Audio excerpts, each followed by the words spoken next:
Hello, everybody, and welcome into Senior Living Live. My name is Melissa. Thank you so much for being with us here today.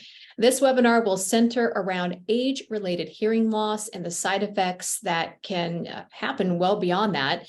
Matt Reiners, the co-founder of Eversound and vice president of Uniguest, will discuss how hearing loss can potentially increase social isolation, dementia, and premature death. This is going to be an educational webinar, as they all are, and we know you're going to have some questions, which is perfect because Matt is going to be available at the end of his presentation to answer all of those. As always, we want all of you to be a part of the conversation, and in order to do that, you can scroll down to the bottom of your screen where it says Q&A. Feel free to type your questions out there, and I will be happy to read those to Matt when he wraps up his webinar. Matt, thank you so much for being back with us. We've seen you before, not in a webinar. This is the first one for you, but we've seen you in some educational videos that you have given to Senior Living Live. Thank you again for giving your time here today. Really looking forward to this webinar. Take it away. Amazing. Well, thank you so much, Melissa, for having me on one of my favorite platforms out there at Senior Living Live. As Melissa mentioned, my name is Matt Reiners. I'm one of the co-founders of Eversound. We've been recently acquired by a company called Uniguest, where they're keeping me on as a vice president. And really excited to talk about something today that I'm super passionate about, and something I've dedicated the last 7 to 8 years of my life, just trying to really understand and grasp and create products and services towards. I will say that before we get into this, I am not an audiologist. I am not a doctor. A lot of the information you'll see in here are being pulled from medical articles, medical journals, and they're all cited in the footer typically, and happy to send anything to anybody afterwards. But I've read everything that you could imagine, and this is just kind of an accumulation of all of that good stuff. But before we get into all of that, we're going to start here with some trivia. So hopefully I can see the chat, because make sure that you put your answers in the chat. But the first question here: what do these three people have in common? Whoopi Goldberg, Jodie Foster, Bill Clinton.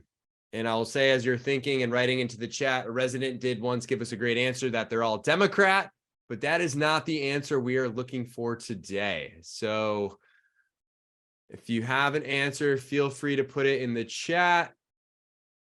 And of course, I will reveal it here in a second. And if you're finding, you should be able to find the chat function. And Melissa, you popped back on. So do you have an answer to this question? Well, they're all household names. They're all famous.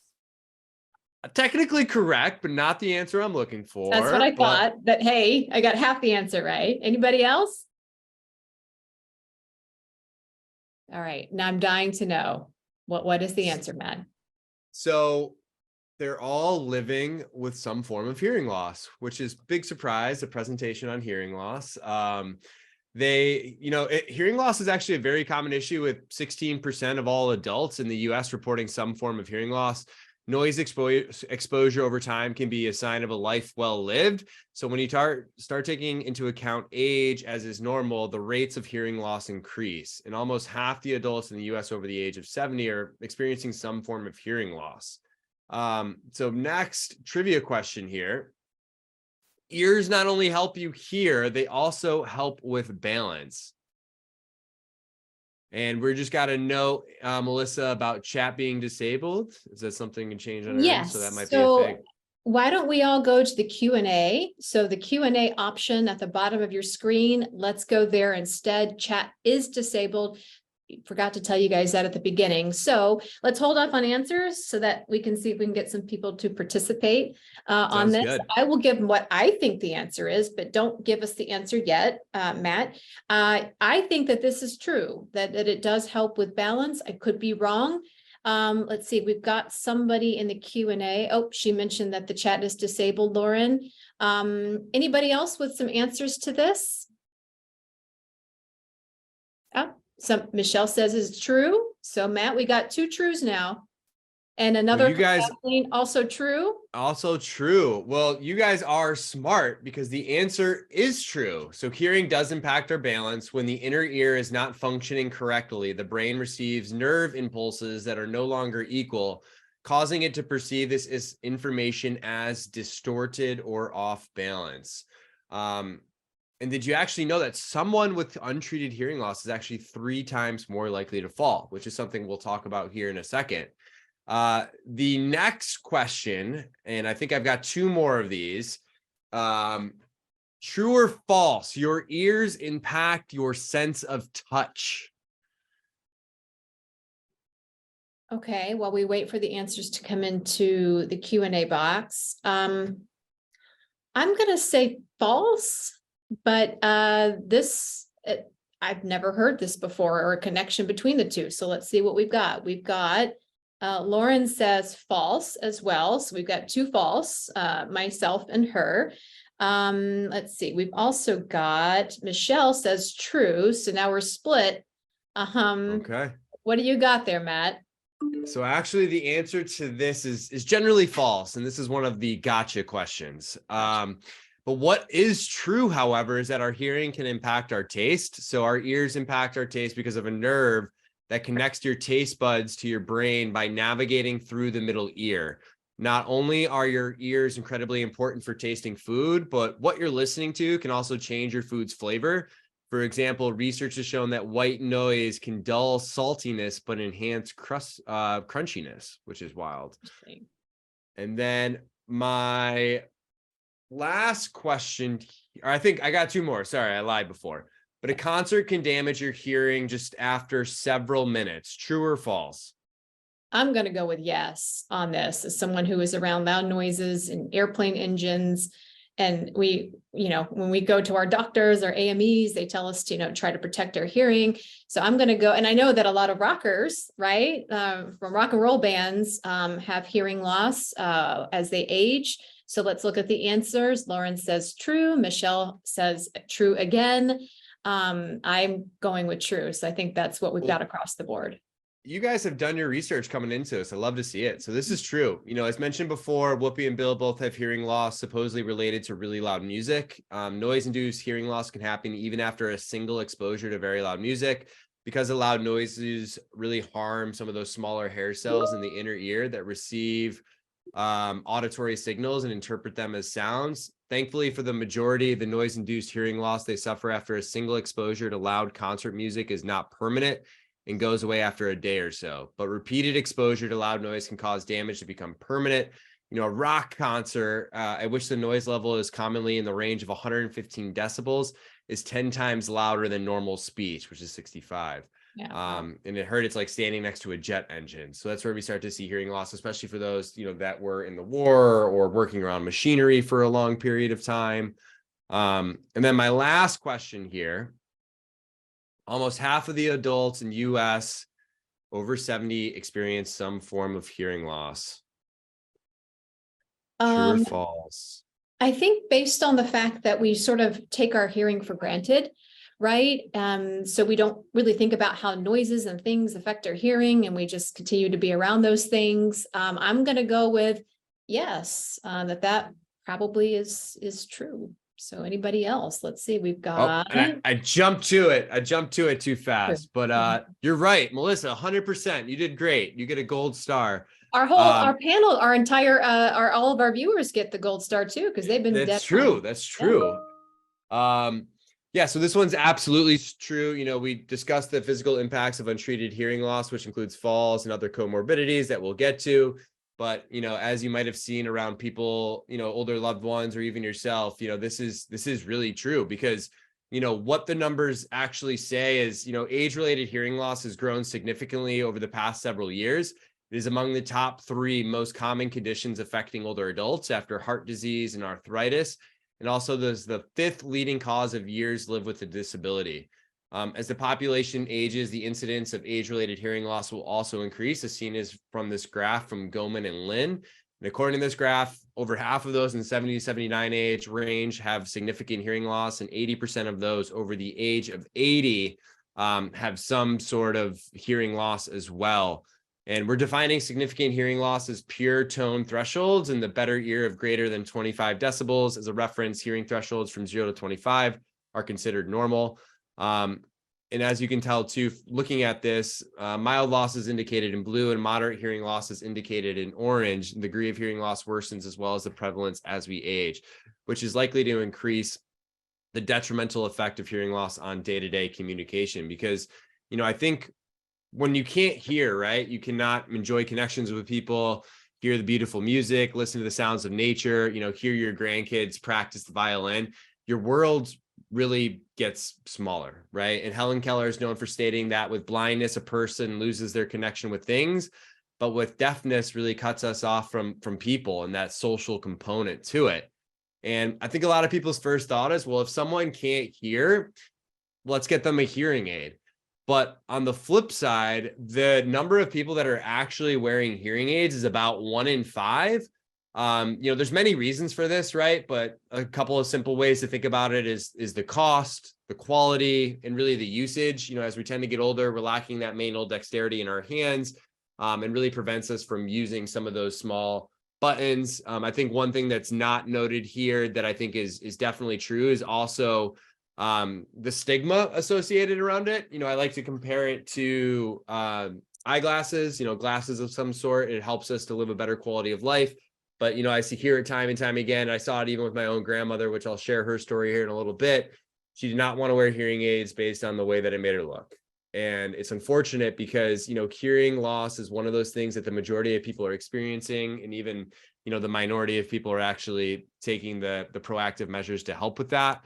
There was a recent study that just came out that actually showed that the usage of hearing restorative devices by participants with hearing loss was associated with a 19% decrease in hazards of long-term cognitive decline. And there's actually been shown a gap of about 7 years from someone once they are first starting to experience hearing loss until they actually go ahead and actually are wearing a hearing aid. Because when you're thinking about hearing loss and like what this actually looks like, whether it's yourself or a loved one or someone that some common signs are, trouble understanding conversations, asking for others to repeat themselves, turning up the TVs and the radios or, turning them off completely. I see volume wars happening a lot in senior living communities. One person wants the volume higher, others want the volume lower. There isn't a happy medium. Challenges with the phone, missing a punchline and a joke or key points to a story. Difficulty communicating in noisy places. And where we start to see even more complex signs of hearing loss, is avoiding group situations, right? Maybe not wanting to go out to dinner with loved ones or family, or not wanting to be some of those parties that might be taking place, participating less in small talk, just smile and nodding, focusing more on visual cues, becoming more silent or excessively talking, withdrawal, more arguments, more guessing at what is being said. And I think if you do have a loved one, you're obviously here because you have some interest in this topic, but, start observing for these signs. Are you or someone love are struggling with some of these things? Because I think a lot of the times hearing loss is gradual over time, that we don't really get an idea of what it feels like to live with hearing loss. So I was able to find this video online that can hopefully give you just a quick demonstration of what that looks like. With a familiar cartoon for us too. So I'll play this out here for you. 1, 2, 3, 4, 5, 6, 7. Aha! You're on my apartment building on Granite Avenue. You owe me $300. Get it up? Fred, take it easy. It's only a game. Wilma, I'm just like them big tycoons. I play to win. Now, Barney, pay up or get out of the game. Put on busted. That's 1 down and 2 to go. Betty, it's your turn. I don't have any more money either. You got it all. Then I'll take a mortgage on your open home. Well, come on, take the dice, will you? Don't just sit there like a dummy. I will not have you talking that way to our guests. Come on, Barney. I think we'd better go home. And so you can kind of catch what it's like, right? I found myself, especially at that moderate, severe level, I was completely checked out. I stopped paying attention. I couldn't even tell you what they were talking about. And I just saw kind of their faces and they looked upset with each other. But beyond that, I really couldn't get any understanding of what was going on in that conversation. 1, 2, And, 3, we talk 4. about how we don't need to watch that video again, but, we talk about how hearing is really impacting residents and families' day-to-day life. So family moments, it's really limiting those memorable moments, staff interactions. If you or someone you love is living in a community It makes, engaging with the staff that much more difficult. And then also the peer experiences. It's time and time again, I see within these communities, and what I even saw with my own grandmother, who would not put herself in a position to socialize with her peers because she couldn't hear what was being said. And when we think about hearing loss, so, the question is, why does it happen? So there's a lot of reasons that hearing loss occurs. A lifetime of noise, occupational, recreational, military, even if this exposure was many years ago, it all adds up over time to potentially permanently damage your hearing. It could be the genetics cards you've been dealt. If your parent are suffering with hearing loss now, remember, you may also be subject to this genetically. One day your kids will be in the spot you are in right now. So working to help you with your hearing loss. By the time a patient has become an octogenarian, they've had a lifetime of medical history, medication, surgeries, infections, and injuries with potential to contribute to decreased hearing. And simply put, parts wear out over time, so what we're finding too is with the hearing loss, we must, think of hearing loss in terms of healthy aging and maximizing an individual's potential and quality of life for as long as possible, as a general concept. This is also super important on the personal level, but also has huge implications for senior living communities and just, our older adult friends. There is a correlation between hearing loss and cognitive decline. As we learn more about this correlation, age-related hearing loss can no longer be considered just a benign condition of aging. If you would argue that even mild hearing loss in a child should be addressed, but as we learn more about the negative consequences of hearing loss in adults, and even more so in older adults, we must also address the implications of hearing loss because they have an effect on healthy aging, one's quality of life, and the cognitive decline or dementia. What we're finding, so how do we think about hearing loss and cognitive decline is related? Again, numerous studies have suggested models, but I think Dr. Lin, who's definitely one of the most forward-thinking doctors out there thinking about age-related hearing loss and how that impacts, dementia and cognitive decline, does a wonderful job summarizing much of the research that I've read. He's identified 3 mechanistic pathways that really link untreated hearing loss and cognitive decline. They're cognitive load. So the first idea is that hearing loss leads to a cognitive load on the brain, meaning that if the cochlea is constantly sending a very garbled signal to the brain, which is what happens as we develop hearing loss, the brain must rededicate cognitive resources, brain power to constantly deal with and understand what very degraded auditory message is being said. And possibly that cognitive load in turn leads to a decrement in our cognitive abilities, such as memory, attention, and executive function. What we're also finding struggling to encode and decode a garbled message every day, all day, results in very effortful listening. So the brain must constantly redirect resources to help with the hearing, which is the encoding part, and the understanding, which is the decoding part. And, what we're also finding is this changes in brain structure and function. So the second idea is that hearing loss may directly lead to changes in terms of the brain structure and function. We're seeing a lot of studies now across a variety of different data sets that hearing loss can lead to structural changes in the brain with faster rates of atrophy in parts of the lateral temporal lobe, which handles sound processing and reduced brain volume. There's actually been shown decreased language-driven activity in the primary auditory cortex in the brain of those with hearing loss, which makes sense given the garbled signal that is reaching that auditory cortex. What is also seen is that other parts of the brain are recruited to help with hearing. They've actually shown that the prefrontal cortex, which is so important for higher level processes such as memory, attention, higher order function, is being recruited to help with hearing a garbled message. And there's actually been studies that have shown that people with hearing loss actually have a brain that's a little bit smaller than someone who does not have hearing loss, and it will consistently get smaller over time. But we also find is how this impacts social isolation, right? Older people with hearing loss are not as likely to be engaged with people around them and are not likely to be engaged in social activities. We've long now known that social isolation is a risk factor for cognitive decline and dementia, and I'll talk about that in a second here. But it can really just affect one's well-being, and if you're not using it, you're essentially losing it in this. If you're not practicing some of those social things, And it's with that we start to see this cognitive and physical functioning starting to take place, because what the experts say is that hearing loss, if you've got mild hearing loss, you're 2 times more likely to develop dementia. And as that hearing loss gets worse, we actually see this impacting that. Moderate hearing loss, you can see the graph here, but 3 times more likely to develop dementia, and severe hearing loss, you're 5 times more likely to develop dementia. I've seen in many of our partner communities where, even including the arbors, I actually have a story to share with them, but they've had some residents they thought were later stage dementia because they couldn't hear, weren't speaking, weren't participating. And it wasn't so much of a misdiagnosis, it's just that hearing loss wasn't thought as one of the main culprits with that. But then we start to see people's life change by giving the gift of hearing. Because in addition to the dementia side, we also see hearing loss, and I've talked about this a little bit throughout this, but this idea of increased risk of falls, increased risk in dementia, and really this increased risk of depression.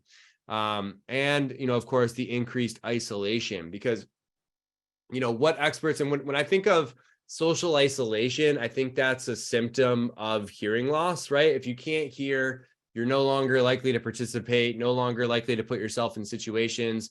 There's been so many times where I've talked to older adults and basically my grandmother said she wouldn't go to things because she couldn't hear, and her philosophy was why bother? But, people have compared from the AARP, Beer and colleagues, back in 2015, that the effects of prolonged isolation are comparable to smoking 15 cigarettes a day, which whenever I read this statistic kind of blows my mind. I was raised to think that cigarettes were like the worst thing for you.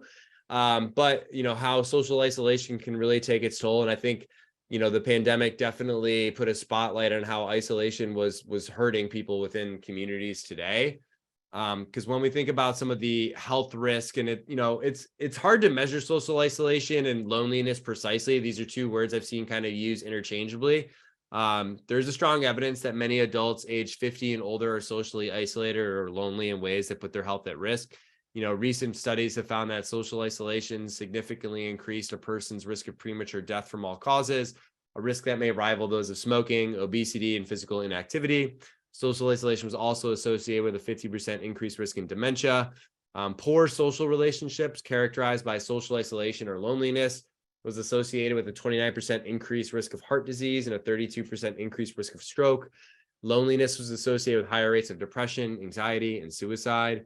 And loneliness among heart failure patients was associated with nearly 4 times increased risk of death, 68% increase of hospitalization, and 50% increased risk of emergency department visits. And when I think of social isolation and really hearing loss, I've kind of mentioned it a few times over the course of this call or this meeting so far. This is really what I saw with my grandmother. So, same people, probably about 30 years difference in the ages there. As you can tell, I was still trying to hold on to my hair on the right-hand side, but you might ask yourself, what made me so passionate about this over the last 6 or 7 years? And it really came down what I saw my grandmother go through. She lived to be 93 years old. She lived in a senior living community, and it was not an arbor community, but she was not that lucky. But I saw how this played a detrimental role in her life, where the last 3 or so years of her life was basically bedridden, blasting her TV or listening to her romantic fantasy novels through her own headphone system, which I grew to learn were not PG. So more power to you on that one, Grandma. It was definitely a different side that I did not know of her. But it really set us on this mission to try and improve quality of life for people like her, to try and create a tool that is something like that. And this is something that we work with the Arbor Company on, and is in a handful of their communities. But when I think of the gift of hearing, I'm reminded of this video where, you heard my grandmother's story, but I do want to give you the opportunity to kind of see what her life was like. So this is one of our founding stories. It's about 1.5 minutes. You'll hear some of the information we've already talked about, but you'll hear and see video clips of her that we were able to capture. So I'll play this out here for you.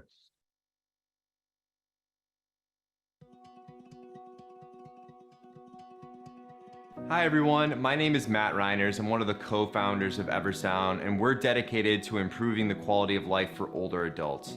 Experts say that 80% of people over the age of 85 are living with some sort of hearing loss. 1 in 5 that could benefit from a hearing aid are actually using one on a consistent basis. So this gap of about 65% of residents are currently living today with untreated hearing loss, and my grandmother was one of them. It's Matthew, your grandson. Oh, you mean my eyes? No, it's Matthew. It's Matthew. Oh, you don't look like me. I'd have my glasses on. My experience with her was that her hearing loss inhibited her from going out to programs or activities or even meal times, to the point where she would isolate herself in her room, blast her television, or listen to her fantasy novels through her own headphone system. But it would set us on this mission because I know my two other founders had very similar experience with their loved ones. And as we were starting Eversound, we looked into more of the data and the research around hearing loss, and hearing loss is tied to an increased risk in falls, an increased risk in developing dementia, an increased risk in depression, isolation, and even an increased risk in accelerated mortality. So it's with this in mind that we have started Eversound to improve the quality of life for older adults all across the country.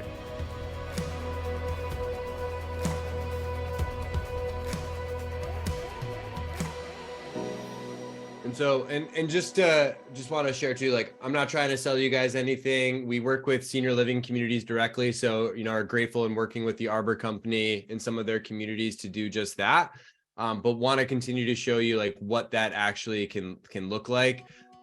So in terms of like Eversound and how Arbor companies are doing that today, because I want to walk through just like what that looks like.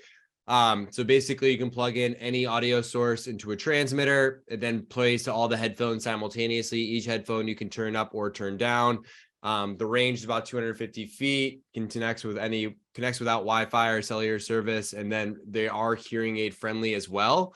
And I want to kind of just show you what that impact can look like. So, you heard about my grandmother's story. I want to share what my other co-founder's grandmother's story. So meet Mama Bella. You'll see her behind her daughter here in a second, but Mama Bella lived to be 96 years old. She was living at home. She was living with dementia and living with hearing loss, and was the type of person that did not want to wear hearing aids. And this was her experience trying Eversound within the first 30 seconds. And Jake here is just talking into a lavalier microphone, and that's what the headphones are picking up. So you can see this for yourself. Can you hear me talking pretty? My goodness. You can hear me talking pretty clearly. You're over here. Yeah. He's sitting on your shoulder, Yeah. practically, right? Mommy, can we tighten these up a little bit? Yeah, Can for they sure. Okay, hold on, Mommy. Wow, that was exciting right there. Oh, my. I'm sorry. I think it's small. Okay, that's okay. That's okay, Mommy. These will be fine. These will be fine. Good if it's not too tight, actually. How's that? Can you hear my voice pretty well? Is it clear? It's very clear. Wow. That's great. That's great. I can't believe it. Oh my gosh. Here, why don't you talk? And so I'll pause it there. And so the way that Mama Bella would use it would be to have conversations with her daughter, Robin, who you can see in the foreground here with the look of excitement. So Robin didn't have to scream anymore in order to have those conversations with her mother. She would also use it with her home healthcare aides. And then she actually plugged in Eversound to her television so that she could hear her favorite show, which was Ellen. And we were told that it was the first time in years she was actually laughing along with the jokes because she could actually hear what was being said.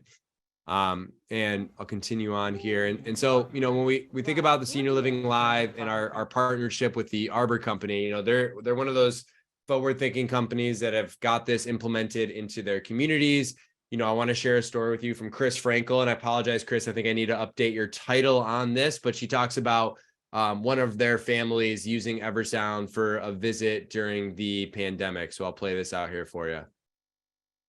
I'd really just love to share a feel-good story about the visitation package that Eversound uses, and something had happened at one of our communities.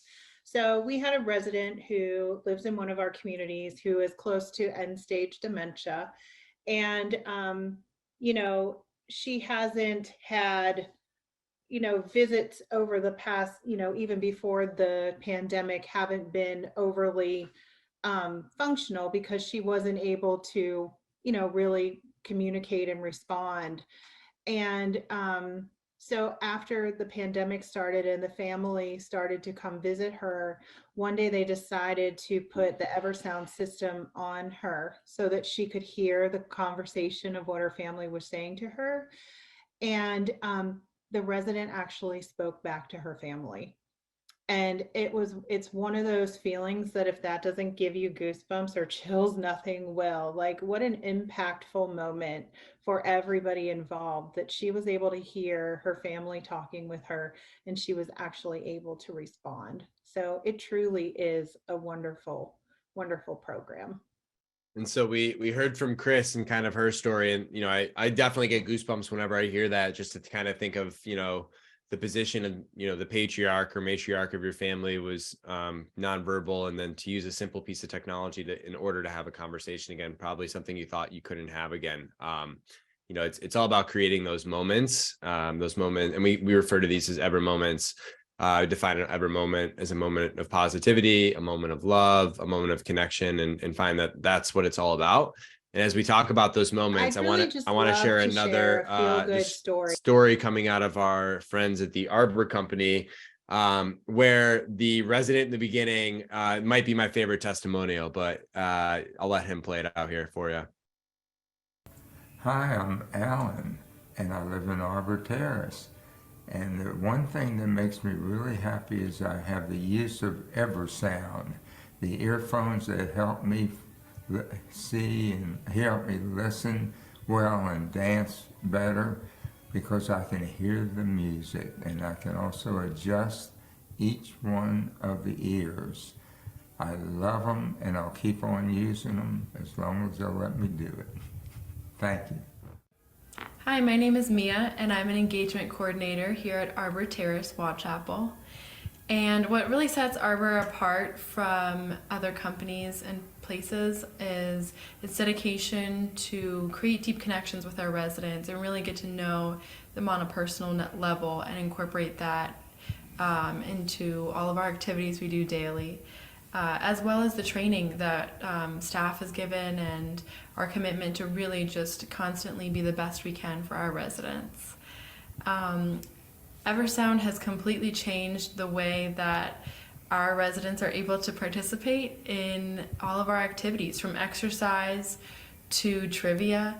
It has helped boost participation, and it's also helped them gain confidence in, you know, they're not asking what, I can't hear that, can you say that one more time? Instead, they're able to just answer and you can see the smile on their face. And the biggest thing is that we don't have to shout across the room anymore. So we talk about some of those staff interactions, right? And I think they really highlight some of the forward thinking and what they're doing here. I gotta figure out how to not play these things twice, but you know, in closing it out, right? You know, I talked about Helen Keller at the beginning, but you know, what she has been known to say is that when you lose your vision, you lose your contact with things, you know, material things. But when you lose your hearing, you're losing your contact with people. And to be cut off from hearing is to be isolated indeed. So I'll end it there. Happy to open it up for any questions or comments, Melissa. And yeah, feel free to check out the website. We've got a bunch of free stuff on there and we can go from there. Yeah, that's a really powerful quote to really kind of end things on here. And it's one of those things, I mean, so my father kind of went through the same thing. You know, we're talking about the volume wars, going back and forth with my mom, and my mom has, you know, her hearing is still really good. And, you know, my dad's hearing is going a little bit. And so the volume would be up so high and my mom just would get frustrated. And then it was finally, you know, as you said, it comes down to sort of, I wouldn't say a vanity thing, but people just don't want to wear one, right? They don't want to wear a hearing aid. And so he finally said, okay, I think it might be time. And you know what he said when he finally did it? He said, why did I take so long? Why did this take so long for me to do? It's just, I have everything back. I can hear pin drops now. I mean, literally, that's like, you know, that's sort of the joke that we say, you can hear a pin drop. And he just sort of got his life back, you know, on that end. You don't know what you're missing until you get it back, right? You don't know truly how much you're missing until you get it back. And so that's why this webinar, I think, is so important. And I'm glad that we were able to connect with you to have this conversation here today. And again, the conversation continues, guys. So this is a really good opportunity to get your questions into the Q&A box for Matt that you may have regarding hearing loss, all the side effects that happen along with it, which he explained today. And the statistic with cigarettes, can you mention that one more time just so that we can really hit that home? Yeah, so social isolation has been compared to smoking 15 cigarettes per day. I mean, that's how detrimental it is shown to be to you. And one thing I'll note too, I think when you talk about hearing loss and you mentioned your dad being like, why did I wait so long? Right. I think, vanity or stigma, whatever, there might be some people on this call struggling with that with their own loved ones. What I've seen people say to kind of get around that is, people might be embarrassed to wear them, but what I would say is way more embarrassing to say, what did you say 10 times versus wearing a hearing aid. So I found some people are able to kind of objection handle that with their own loved ones. I'm going through that with my my wife's grandfather as we speak. But I find there's some ways to kind of talk people into making that decision on their own. Yeah, and I think that this webinar today, and this is why, again, when I found out what the topic was and all the things connected to the topic, it's not just hearing loss, guys. There are so many things that go along with that. It's not just saying what. I mean, it is, it changes what we do and who we are when it comes down to the core of the discussion here. And, something as simple as getting a hearing aid. You mentioned cost. I think there are some more low cost options nowadays as opposed to in the past. There really is no excuse. There's no excuse anymore for most people to go without their hearing, and all of the negative impacts that has on each individual. So again, Q&A is open, guys. Looks like we've got a question from Lauren. Hi, Lauren. Thanks for being a part of the conversation earlier. She asks, my mother is 92 and a depression era baby. So the high cost for a hearing aid is a big hurdle for her. Are there good options with the recent changes to allow lower cost devices? And that's sort of what I just touched on. So maybe you can help with us on that end, Matt. Yeah, of course. I should have had a whole section about this. Yes. So there was some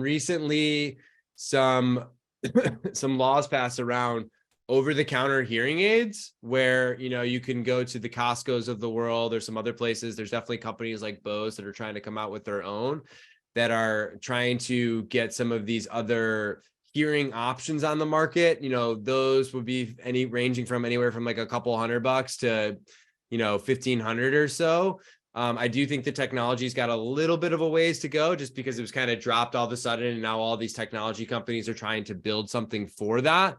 There's also some cheaper options on the market, such as like pocket talkers. I have seen people successful with those, which is basically like a microphone built in. I actually have one right here. There's a microphone like this. Someone can wear it.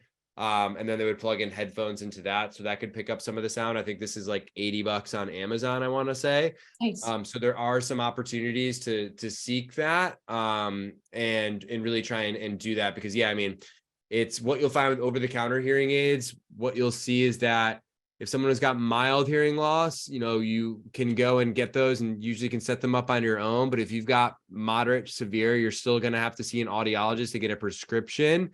And that's where, some of those more expensive options and, something worth noting too, there are benefits out there. So if your mother, served in the war or her husband did, there could be some VA benefits for those. I think, sometimes people, veterans assume they have to go buy them. And what I've been told is that the VA will actually cover the cost of those. So there's definitely some opportunities out there to really do that. Yeah, that's great. And my dad is somebody who had more maybe on the mild to sort of not quite moderate. And the option he had was that he selected was just a couple $100. And it just, he was able to enjoy watching movies, kind of get rid of the subtitles. He likes to watch a lot of war movies. And so he could hear everything. And so it just really just made him super happy. So I hope that answers your question. And on that end with VA benefits, thanks for bringing that up. We do have several webinars from Emily Schwartz, who is part of Aid in Attendance, who is on the money when it comes to VA benefits and who qualifies, what you get, et cetera, et cetera. So you can log on to our website, www.seniorlivinglive.com, to check out that webinar and see those benefits. All right, so we have the question from Lauren. I hope that answers that for you. If you have any follow-ups, feel free to add. If anybody else has any questions for Matt, this is a good time, excuse me, to get those in. And I want to go back to the Eversound, right? So we have those in the Arbor communities, and Chris Frankel, I'm glad you're able to showcase her. She's wonderful at what she does a fabulous job. When did you start incorporating Eversound? And we saw a couple of kind of reviews, if you will, from the staff and for those who are enjoying it as senior living members of these communities. But when did that start, and how have you seen that sort of grown in terms of use? Yeah, so I think since Arbor specific or Eversound. Yeah, we can do maybe both. Let's talk about Okay. Eversound in general and then kind of bleed into the Arbor aspect of it.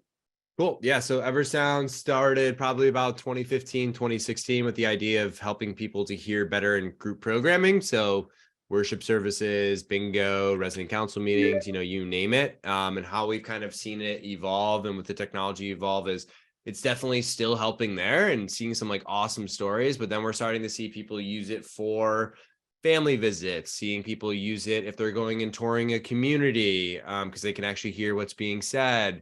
I've seen people get really creative with the systems and use Eversound for off-campus visits. So I've seen people like on the bus tours. And then even behind me, I've got two individuals who both celebrated their 100th birthday with Eversound, where it was during the pandemic and they couldn't hear their family, whether the phone didn't go loud enough or people couldn't come inside.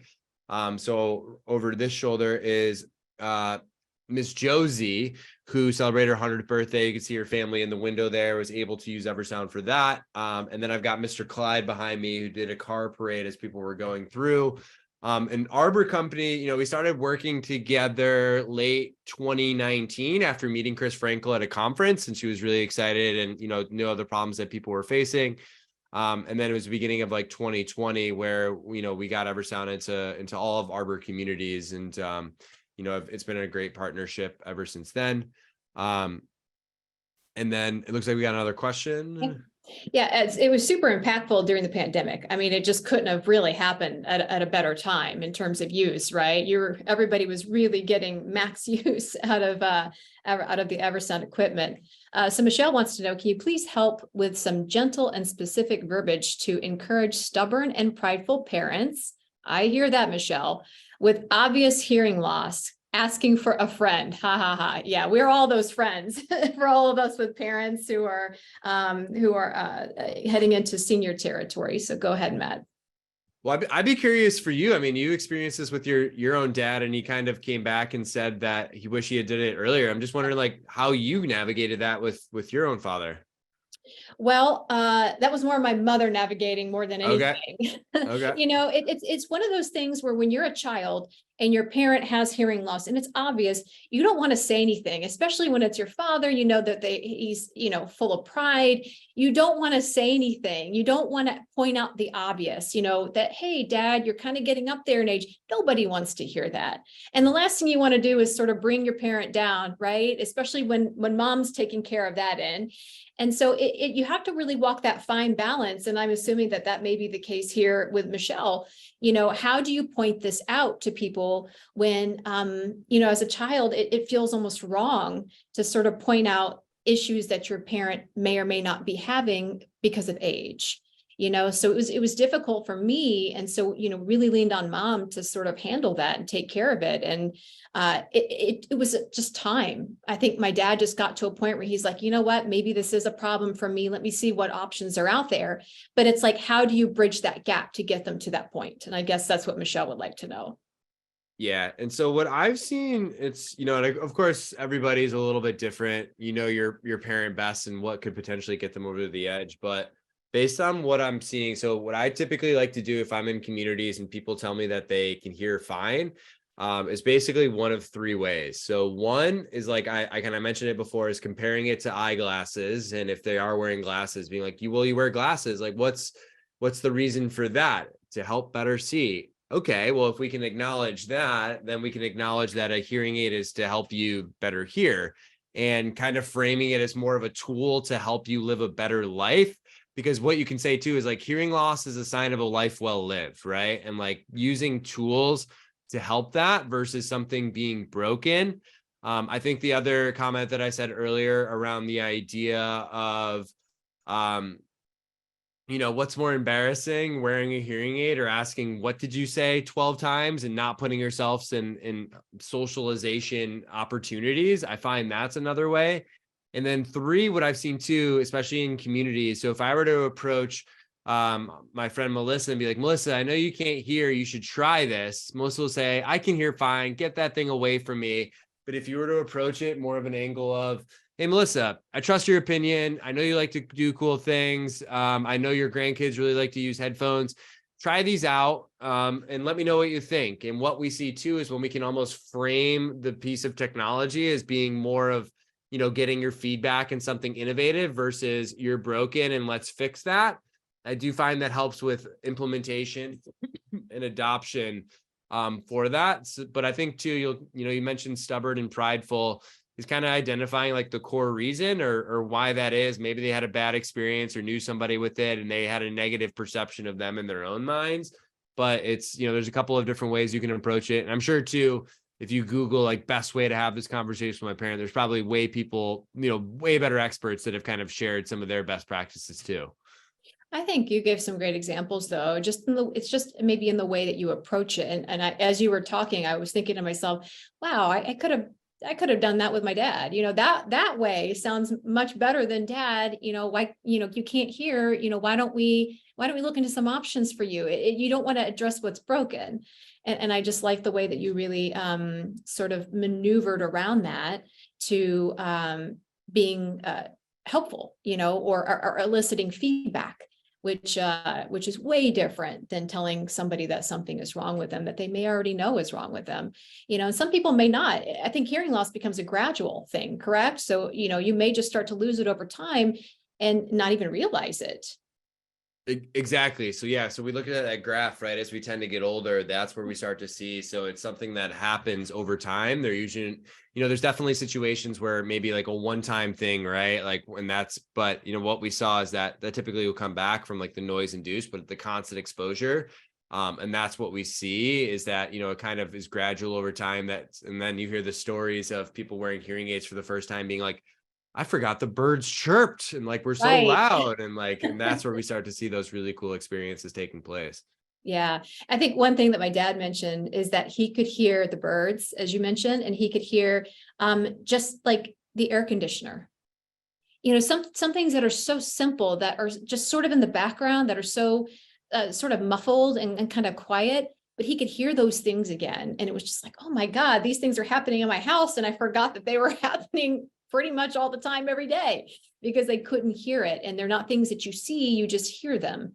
And so he's just, I just can't stress it enough how my dad took that step and was kind of nudged to take that step, and how he owned it when he took that step at the end of it, saying, gosh, I wish I would have done this. This is so much better. Wasn't embarrassed about it. He was happy and he was thrilled that he got his hearing back, and with some help, obviously. So I hope that this helps all of you who may be struggling in that same situation, maybe being the child of somebody who has hearing loss, or maybe the loved one or a spouse.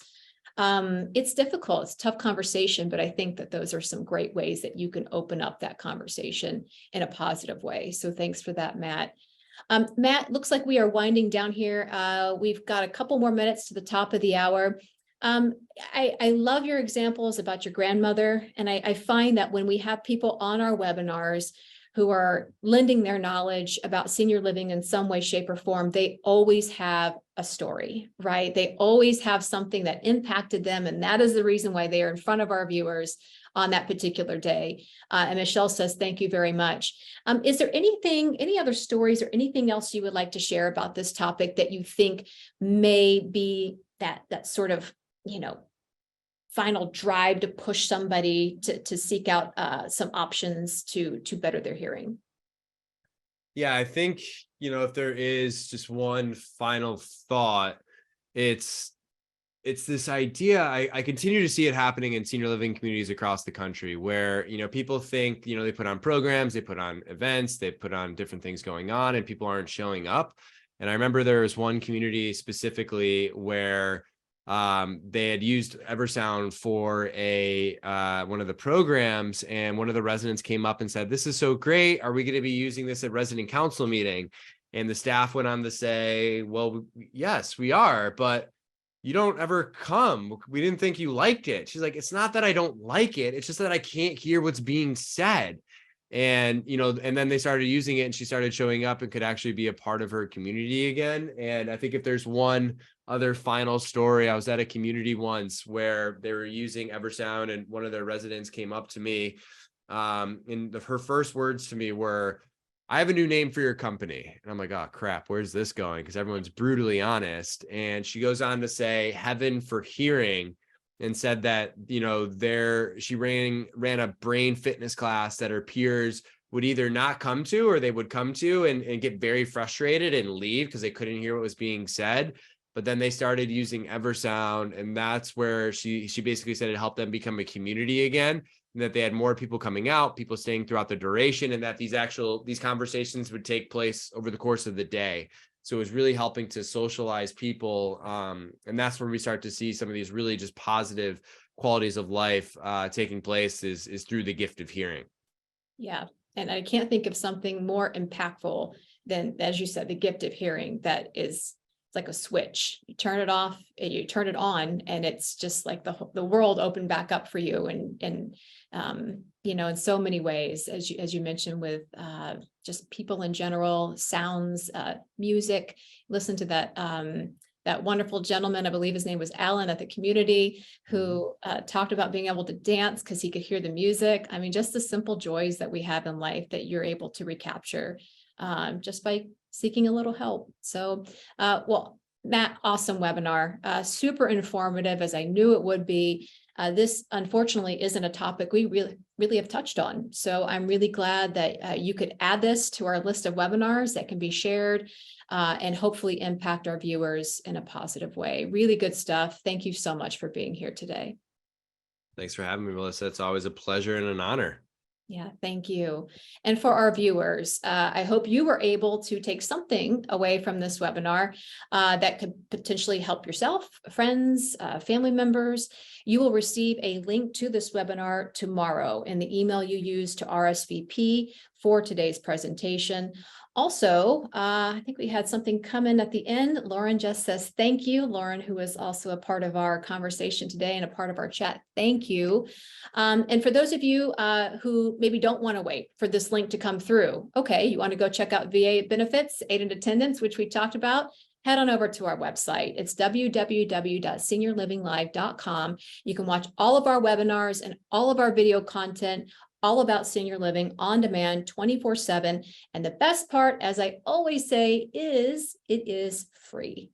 Thank you so much for being a part of Senior Living Live, everybody. Have a great day.